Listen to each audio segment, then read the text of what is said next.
Hello mga lodi dyan. Ngayon nagsiset ako ng fence dito sa aking paddock. Hindi ko akalain makakita na naman tayo ng balot ngayong araw na to mga lodi. How can I say, may lumipad na kasi maglalagay na sana ako dito ng break. Yan ang first break, ito second break.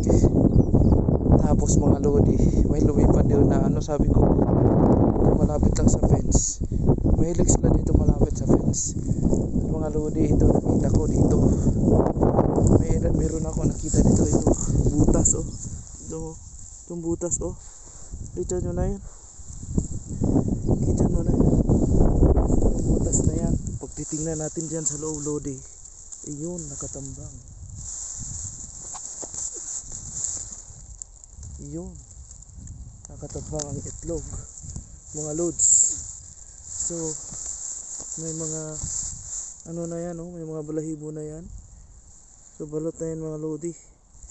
Yan, so yun lang ang sikreto niyan loads. So may mga shelter lang sila. Ibig sabihin yung tipong hindi mababasa ng ulan. Dyan malardak mga lodi. Andun lang ang nanay lumipad. Kaya yun lods, balikan ko yan mamaya kasi may gagawin pa ako at magdala ng mga eggs ngayon.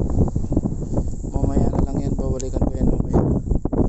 Yun lang mga lods, hindi lang kadali maghanap ng mga wild duck eggs. Basta may lumipad, so nandyan lang yan yung pugad niya. Ingat mga lods. Cheers.